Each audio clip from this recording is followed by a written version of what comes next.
common sense recap of the day's biggest stories. It's John Catsimatidis and Rita Cosby. Katz and Cosby on 77 WABC. Where we have with us Charlie Gasparino, who has set a record. He's got 4 breaking news tweets in the last hour. Wow, that is a record. Wow. And let's go to the great Fox News business guru, the best one out there, Charlie Gasparino. As John was saying, give us the big breaking news. You are like Fast and Furious. I mean, you guys want to talk about the Paramount Skydance deal? Or actually, let's I think that's what everyone's talking about. Talk about the Biden scoops. You have some big stuff about Wall Street. You know, I cover business, so I got a bunch of scoops about Paramount Skydance, Jamie Dimon's future at J.P. Morgan. But what do people really care about right now? Well, what's going on in Washington, which is a big thing. And let me just give you 2 things I've heard from 2 different CEOs who know Joe Biden, know the Democratic Party apparatus, and, you know, are plugged in. Okay, so I'm going to give you the first one. A major Wall Street CEO who has spent some time talking with top Dem lawmakers says not a single one wants Joe Biden to stay in. And the betting is that he's out by the weekend unless something radical changes and fast. Wow. That'll screw up my Sunday show. I mean, yeah. I'm sure that's what everyone's thinking about, John. Yeah. Now, John, I'm telling you, this guy, I can't say his name. He is a major CEO, a big-time player who is a Democrat who has lots of connections to the Biden administration. Now, is Jamie Dimon training his replacement because he wants to be Secretary of Treasury next year? I have no comment with this. All right, I won't talk. Let me give you an alternative view from a CEO who knows Biden well. Here's what he says. No effing way he's dropping out. Joe Biden couldn't care less what the elite in his party thinks, what the elite fundraisers think, or anyone else. He really hates them. He'll take their money, but he knows they look down on him as some rube. Plus, he thinks he's earned the presidency after trying so many times, and there's no way he's giving it up and going down in history as a loser who dropped out because he isn't tough enough. He only cares about his wife and his family, and he will tell everyone else to F off. Wow, that's a lot of tough stuff. David Patterson, Governor Patterson, has a question, Charlie Gasparino. So, Charlie, isn't that really one of the reasons that people want him to drop out? That rather than saying there are some people that want me to leave, I respect their opinion, I always do, but in this case, I'm going to continue to run. I think I can do this. When they said that to him on Morning Joe, he said, I don't care what they think. He actually said it. And he said it too, yes. I did. And that to me made me realize that he's no longer in. I'm not talking about how well he performs. I'm saying that he has now pushed himself into a place where he's antagonistic rather than being leaderly. I mean, as the first CEO who says he's dropping out told me, you know, but just remember, he's also stubborn. He's always been stubborn, and he's more stubborn now than ever. I think the Democratic Party, I mean, listen, what do I know? I mean, he could just fumble his way through this thing today, you know, in a few hours, and that'll be it. Or he decides, he wakes up Sunday morning and says, why don't I want to spend some time with my grandkids? But that doesn't seem like the guy that he is. I mean, I could see either scenario. If I was to lean, I'm leaning that he's not leaving it just yet. This guy does not give an F. Trust me on this. So let's just say he leaves, right? He's not, I mean, Justice Department turns over. So Kamala Harris gets the top of the ticket. I mean, that could be a disaster worse than him. I mean, trust me, they're talking about that internally in the Democratic Party. She is not well respected inside the party. I mean, no matter how much, you know, she runs around and people say how great she is, you know, she's just not considered, you know, someone that should be the future. So, you know, this thing could get, if he drops, just think about how messy this thing gets. That's the other thing. He drops. Does she get it? Well, it's hard to pass her over, but does she deserve it? Are there other people better qualified or better positioned to go against Trump? I mean, it becomes a whole other thing. You know, until I talked to this guy, I thought he was out this weekend. But, I'm starting to think there's a rationale for him to stay. Anyway, I'm just giving you both sides. I cover this like baseball.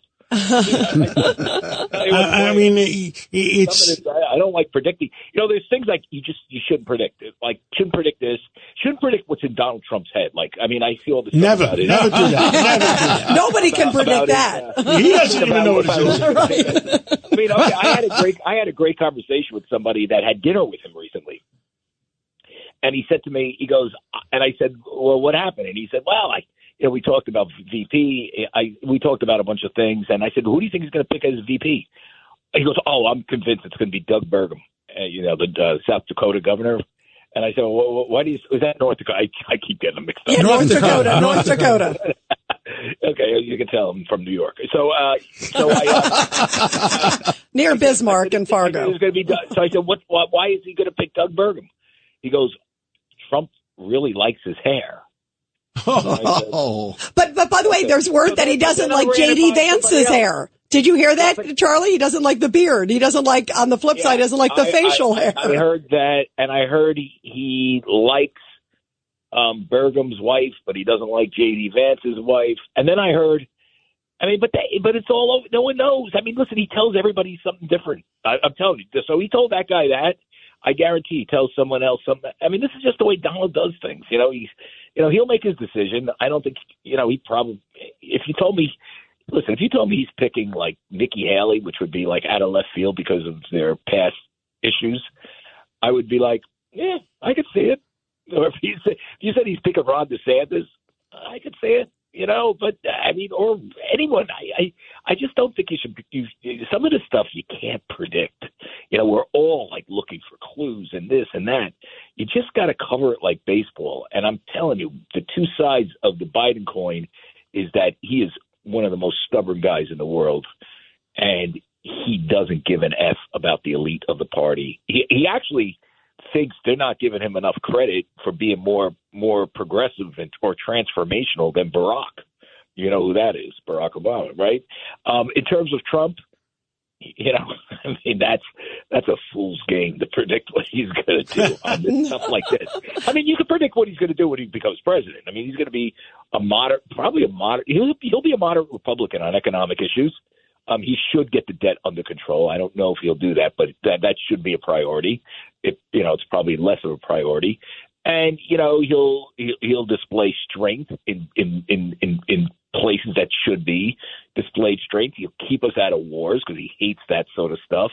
I mean, he'll be and he'll tweet crazy, and he'll put on Truth Social crazy stuff. Like he'll have petty feuds on the social media. But that I know will happen. What I don't know is like exactly who he's going to pick for his vice president. I don't think anybody knows. Yeah, I don't think so Charlie, either. I think you're 100% right. I mean, and Hunter Biden, I understand, has been acting as the gatekeeper to who sees his father. I mean, now, think about that. Think about that for a minute. The one guy that needs the old man in there to get a pardon, right? That tells you something. Yeah, hang in there, Dad. I give you my opinion. Hunter Biden has done so many bad things that I can't even describe on radio that I think he's so close to the word treason that it is unbelievable. Yeah, it is. I think we got to separate out a little bit with Hunter Biden. Here's what I'm going to say, and because I've done some reporting on this. Hunter Biden is a crony capitalist.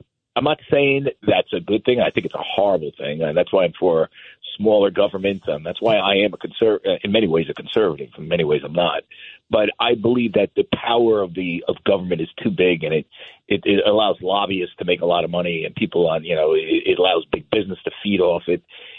Hunter Biden played a role in that, and he used his father to get these sort of deals, particularly overseas. Or right? the father used him, Charlie. I mean, we don't know that. I'm just throwing it out there.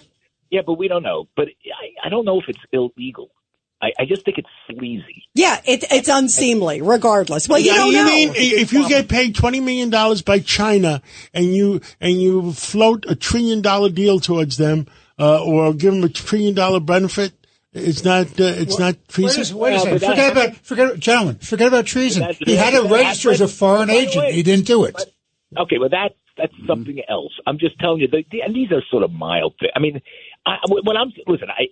this guy, I just back off by saying this guy is the worst thing in the world. I mean, he's a story. That laptop needed to be disclosed because no, that's Russian disinformation. Remember, he was helping his father because his father was getting money, according to Tony Bobulinski. I mean, all this thing needs to be disclosed. But let's ratchet it back. I mean, I don't think he's the most corrupt person we've ever had in government. Is Hunter Biden. Well, I guess there's a low bar, right?